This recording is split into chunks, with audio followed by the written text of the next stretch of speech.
The Supreme Court blocked the Trump administration's plans to deploy National Guard troops in Illinois, a rare defeat for President Trump from this court. Illinois Governor Pritzker celebrating the ruling, calling it a win for democracy. NBC's Alice Barr has details on how this ruling may have ramifications for future administration moves. La Cour suprême des États-Unis intervient rarement de manière aussi globale dans l'équilibre interne des pouvoirs. Le 4 janvier 2026, la Cour suprême des États-Unis a rendu une décision qui a modifié le fonctionnement du pouvoir exécutif. Par 7 voix contre 2, les ministres ont ordonné la suspension immédiate de plus de 30 décrets présidentiels émis par le président en exercice, interrompant ainsi les directives qui attribuaient au cabinet présidentiel une autorité directe sur les agences de régulation indépendantes et les détachements de la garde nationale au niveau des États. La décision, classée comme mesure d'urgence, a été rendue publique sans communication préalable, sous prétexte de préserver la stabilité institutionnelle jusqu'à ce que le fonds soit examiné plus en détail. Néanmoins, ses effets ont été immédiats.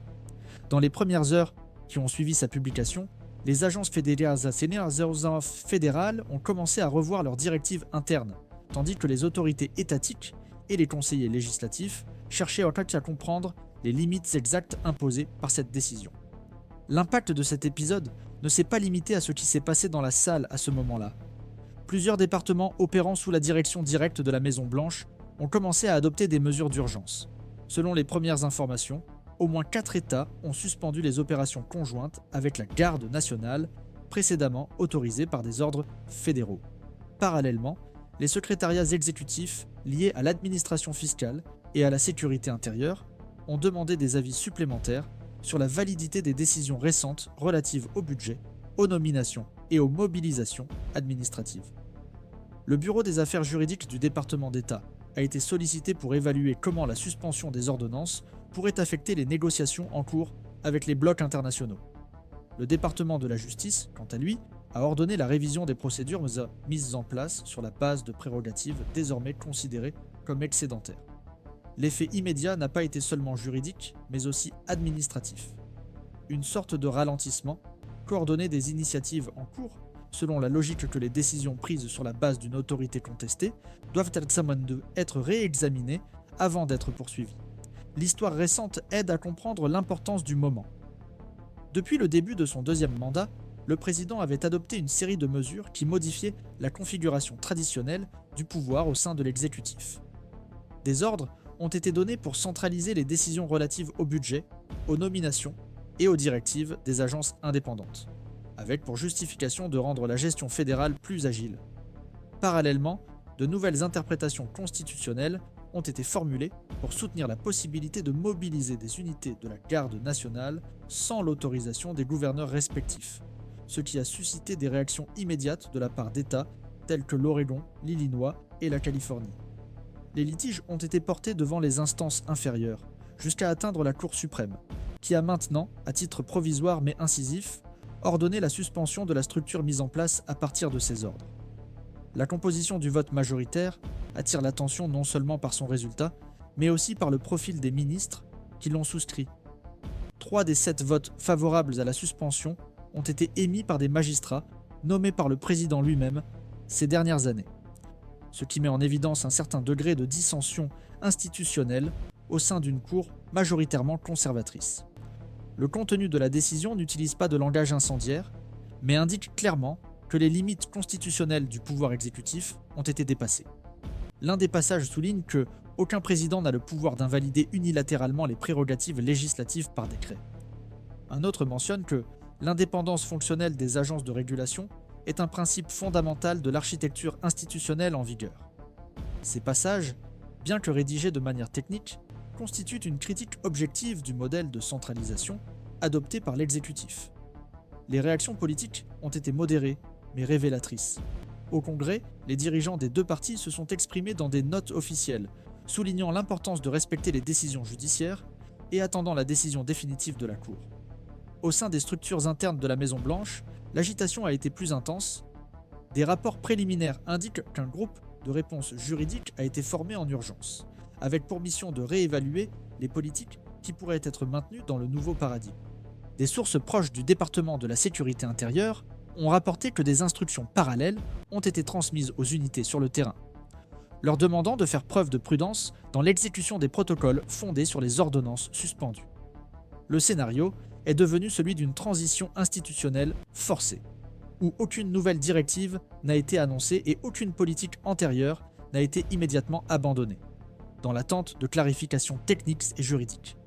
La situation reste fluide, et la Cour suprême elle-même a indiqué que l'analyse définitive sur le fond de la question serait encore effectuée lors des prochaines sessions. La mesure désormais imposée revêt un caractère d'urgence, visant à éviter l'aggravation d'une situation de concentration des pouvoirs non conformes à la Constitution. Cependant, le simple fait que la Cour ait jugé nécessaire d'intervenir à ce niveau révèle le degré de préoccupation existant quant à la trajectoire récente de l'exécutif. La décision ne représente pas une conclusion, mais un point d'inflexion qui oblige toutes les parties concernées, l'exécutif, le législatif, le judiciaire et les États fédérés, à rediscuter de leurs limites opérationnelles dans le cadre institutionnel actuel. C'est précisément dans des moments comme celui-ci que les analyses indépendantes et continues prennent toute leur importance. Non pas pour prédire ce qui va se passer, mais pour aider à comprendre ce qui est réellement en jeu et quelles voies peuvent être considérées comme légitimes à partir de là. C'est dans ce contexte que la réaction institutionnelle prend toute son ampleur et révèle un réseau de liens juridiques, historiques et politiques qui aident à comprendre pourquoi la décision de la Cour suprême a eu un effet immédiat. La structure de séparation des pouvoirs aux États-Unis a été conçue non seulement comme un mécanisme de contention, mais aussi comme un système d'interdépendance avec des zones de contrôle mutuel. Au cours des dernières décennies, les administrations successives ont testé les limites de cette architecture. Mais le modèle observé au cours du deuxième mandat actuel a été interprété par plusieurs juristes comme un saut qualitatif, non seulement en termes de volume de décrets, mais aussi en termes de logique de concentration et d'ingérence dans des instances qui fonctionnent traditionnellement avec un certain degré d'autonomie fonctionnelle. La convergence institutionnelle qui se forme actuellement en réponse à ce mouvement est composée non seulement des freins imposés par le pouvoir judiciaire, mais aussi des réactions prudentes des agences de régulation, des législateurs fédéraux et des gouvernements des États qui commencent à redéfinir leur marge de manœuvre. À partir de là, des décisions auparavant considérées comme routinières sont désormais examinées sous un angle nouveau. La Commission fédérale des communications, par exemple, avait reçu pour instruction, par décret, d'aligner ses avis techniques sur les objectifs directs de l'exécutif, contrairement à son fonctionnement historique en tant qu'agence semi-indépendante. La Commission des valeurs mobilières, dont la fonction principale est d'assurer la stabilité et l'intégrité du marché financier, a également été soumise à des directives qui, bien qu'elle n'ait pas formellement modifié sa mission, conditionnait maintenant son action à l'approbation préalable du chef de cabinet. Ces pratiques n'avaient pas été annulées par des décisions inférieures jusqu'à présent, mais elles se trouvent désormais dans une zone grise, où leur validité sera mesurée par leur adhésion à la nouvelle interprétation établie par la Cour suprême. Les agences elles-mêmes commencent à publier des communiqués internes contenant des directives de sauvegarde, signalant que l'autonomie réglementaire est à nouveau considérée comme une condition minimale pour la continuité de leurs fonctions. Cette convergence aide à comprendre la rapidité avec laquelle divers secteurs ont commencé à ajuster leur flux décisionnel. Le Bureau de la gestion et du budget du gouvernement fédéral a suspendu les nouvelles demandes relatives à l'exécution directe de fonds sans approbation législative. Le ministère de la Défense a publié une note interne réaffirmant que toute mobilisation de la garde nationale nécessite une consultation formelle des gouverneurs, même en cas d'urgence. Au Congrès, une aile technique de la Commission des affaires institutionnelles a commencé à consolider les documents qui enregistrent l'évolution récente des décrets exécutifs susceptibles d'outrepasser les compétences, dans le but d'évaluer les normes de conduite et d'identifier les lacunes réglementaires. Bien qu'aucune de ces actions ne représente en soi une rupture formelle, l'ensemble des initiatives révèle une reconfiguration de l'équilibre fonctionnel entre les pouvoirs. Les implications s'étendent également au domaine fédéral. Les gouverneurs d'au moins 5 États ont demandé des réunions avec le ministère de la Justice afin de clarifier dans quelle mesure les décrets fédéraux actuellement suspendus ont encore des effets résiduels sur leurs structures administratives. L'État de l'Illinois a publié une note technique recommandant la révision de tous les accords intergouvernementaux conclus au cours des 12 derniers mois sur la base de décrets désormais remis en question. L'État de l'Oregon a quant à lui décidé de suspendre les opérations conjointes avec la Garde nationale jusqu'à ce que le litige soit définitivement résolu. Dans tous les cas, on observe non pas nécessairement une confrontation, mais plutôt une recomposition défensive des prérogatives étatiques face à un scénario interprétatif en mutation. Parallèlement, certains secteurs de la justice fédérale de première instance affichent une tendance convergente avec celle de la Cour suprême. Les juges de district ont commencé à faire preuve d'une prudence accrue lorsqu'ils examinent les demandes d'urgence fondées sur des décrets exécutifs qui modifient les dynamiques d'embauche, de mobilisation ou de contrôle. La tendance récurrente est de suspendre les effets immédiats jusqu'à ce que la validité constitutionnelle des ordonnances soit clarifiée. Cela crée un climat d'incertitude juridique qui, bien que souhaitable du point de vue de l'administration publique, renforce le rôle du pouvoir judiciaire en tant qu'instance ultime d'évaluation de la légalité. Il y a également un écho dans les milieux universitaires et techniques. Des centres de recherche juridique liés à des universités publiques ont déjà commencé à produire des rapports sur les limites formelles du pouvoir exécutif, actualisant des doctrines qui étaient restées stables depuis les années 1970. Des institutions telles que la faculté de droit de Yale, l'université de Chicago et le Georgetown Law Center ont commencé à proposer des séminaires d'urgence sur la nouvelle jurisprudence constitutionnelle en cours d'élaboration. Ces centres ont servi de pont entre le débat institutionnel et la formulation d'éventuels ajustements juridiques, suggérant que l'impact de la décision va au-delà de la conjoncture immédiate. Dans ce contexte, le pouvoir législatif commence également à se repositionner. Les dirigeants de la Chambre des représentants et du Sénat tentent de coordonner leurs efforts pour présenter des propositions visant à renforcer la séparation des pouvoirs, avec des mesures qui limitent la portée des décrets exécutifs sur les questions budgétaires et opérationnelles. Ces propositions n'ont pas encore été formalisées, mais la simple articulation de groupes de travail sur le sujet signale déjà une reprise du rôle prépondérant du pouvoir législatif dans la définition des règles de fonctionnement interinstitutionnel. Même les parlementaires, alignés sur l'administration en exercice, se sont montrés prudents quant à la défense inconditionnelle des décrets suspendus, préférant attendre le déroulement des prochaines étapes judiciaires. En observant la convergence progressive de multiples sphères, judiciaires, législatifs, gouvernements des États et agences autonomes, il apparaît clairement que la décision de la Cour suprême a catalysé une réorganisation du système institutionnel. Ce qui est en cours, ce n'est pas seulement la suspension de décrets spécifiques, mais la réactivation de mécanismes de contrôle et d'équilibre qui avaient été progressivement contournés. Pour ceux qui suivent le fonctionnement du système démocratique américain, il est essentiel de comprendre comment ces réactions s'articulent. C'est dans ce type de lecture qu'une analyse continue et contextualisée permet de voir non seulement les faits, mais aussi les vecteurs qui façonnent les décisions institutionnelles. C'est pourquoi les canaux qui se concentrent sur le suivi minutieux des mouvements de cette nature jouent un rôle essentiel dans la médiation entre ce qui est décidé et ce qui est compris. Selon les enquêtes et les évaluations disponibles à ce jour, la signification juridique et les conséquences institutionnelles de la décision de la Cour suprême continuent de faire l'objet d'interprétations divergentes. Même si la suspension provisoire de certains décrets est largement interprétée comme un signe de limitation du pouvoir, le débat s'est rapidement élargi à des aspects liés à la solidité structurelle de la décision, aux précédents qui pourraient en découler et aux éventuelles répercussions sur les actes administratifs adoptés au cours des périodes précédentes. Un courant d'analystes considère cette mesure comme restrictive et techniquement ciblée, visant uniquement les situations dans lesquelles l'excès de compétences était le plus évident.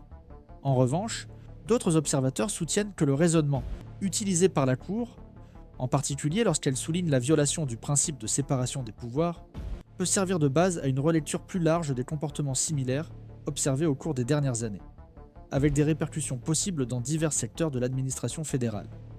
Jusqu'à présent, aucun consensus n'a été trouvé sur les politiques ou les ordres les plus susceptibles d'être remis en question, ni sur la portée exacte des adaptations administratives qui pourraient être exigées face à cette nouvelle interprétation en cours de consolidation. Le cœur de la controverse se déplace alors vers le rôle de la décision en tant que mécanisme de limitation structurelle du pouvoir exécutif. Pour une partie des juristes, le contenu du vote majoritaire démontre un effort délibéré de la Cour pour réaffirmer sa position de gardienne des limites constitutionnelles, indépendamment du contexte politique ou des pressions exercées par l'exécutif. Cette interprétation associe la décision à une réponse institutionnelle à l'accumulation d'initiatives qui ont continuellement mis à tension les frontières entre les pouvoirs, notamment en ce qui concerne l'ingérence directe dans les agences dotées d'une autonomie formelle et la centralisation des compétences traditionnellement partagées avec les États.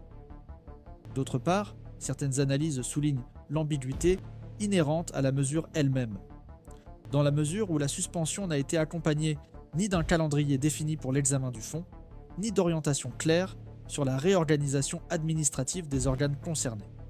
De ce point de vue, la décision aurait inauguré une période d'incertitude juridique transitoire, dont les coûts opérationnels ne peuvent encore être pleinement évalués.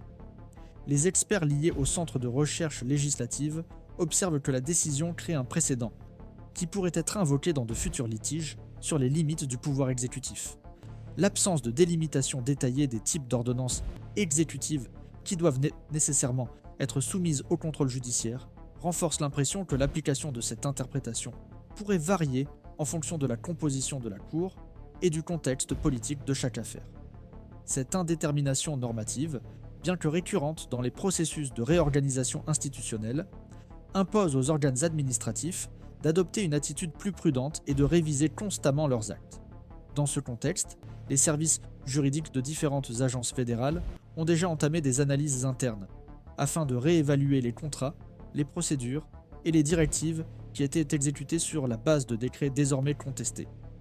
Dans le domaine du constitutionnalisme, certains chercheurs établissent des parallèles avec des épisodes historiques tels que le procès United States Voss-Nixon en 1974 ou avec les décisions de contention adoptées pendant l'épisode connu sous le nom d'Iran-Contras dans les années 1980. Selon cette interprétation, la similitude résiderait moins dans le sujet spécifique débattu que dans la fonction systémique exercée par la Cour en période de concentration atypique du pouvoir.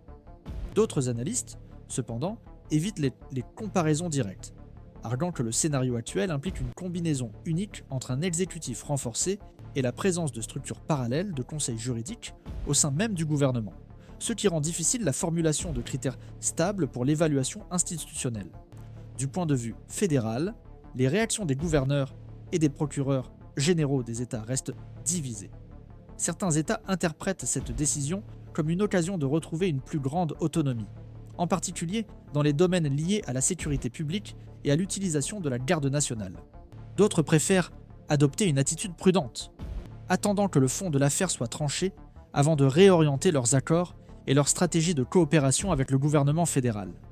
Dans les deux cas, on observe la progression graduelle d'un programme visant à rétablir l'autorité des États, qui devrait prendre davantage d'importance au cours des prochains cycles législatifs. La gestion politique de cette affaire, au sein même de la Maison-Blanche, a également fait l'objet d'analyses divergentes. Des sources internes indiquent que le cabinet présidentiel avait été averti, dès le début du second mandat, des risques juridiques liés à l'extension de la gouvernance par le biais de décrets. Néanmoins, l'évaluation selon laquelle l'alignement politique perçu au sein de la Cour garantirait une marge suffisante pour soutenir ces initiatives a prévalu. Selon les analystes, la réaction inattendue des ministres nommés par l'administration elle-même aurait provoqué une réévaluation forcée des stratégies de gestion interne. Ce qui se profile dépasse donc le cadre d'un litige judiciaire isolé et laisse entrevoir une redéfinition des attentes politiques au sein de l'exécutif, désormais soumis à un degré plus élevé de surveillance institutionnelle. Au sein du pouvoir législatif, le climat reste tout aussi instable. Les parlementaires proches de l'exécutif évitent de s'opposer ouvertement à la décision de la Cour suprême, mais cherchent des alternatives pour en atténuer les effets pratiques, notamment en présentant des projets visant à transformer une partie des politiques suspendues en loi ordinaire. En revanche, les groupes indépendants ou d'opposition interprètent cette décision comme une indication que le programme exécutif devra être révisé de manière plus large, couvrant des domaines tels que la sécurité nationale, le budget et la mobilisation administrative. La création éventuelle de nouvelles commissions chargées d'examiner la légalité des décrets antérieurs est considérée comme possible, bien qu'elle dépende de négociations politiques plus approfondies. Enfin, un élément récurrent dans les analyses concerne le flou qui entoure la portée effective de la décision. Si ces effets juridiques immédiats sont clairs, la valeur de la mesure en tant que signal institutionnel reste controversée. Pour certains observateurs, il s'agit d'un tournant dans la manière dont le système réagit aux tentatives de concentration du pouvoir. Pour d'autres, il s'agit d'un signal circonstanciel dont la pertinence dépendra de l'issue des jugements au fond, Quoi qu'il en soit, la décision agit déjà comme un facteur de réorganisation interne des institutions. Dans un contexte où les interprétations restent ouvertes, les effets sont toujours en cours d'évaluation, et les réponses institutionnelles s'articulent de manière discrète. Il est essentiel de suivre les prochains développements avec une attention analytique et une lecture contextualisée. Le système est en cours d'ajustement, et il est fondamental de comprendre ses multiples niveaux pour ceux qui cherchent à dépasser une lecture superficielle des événements.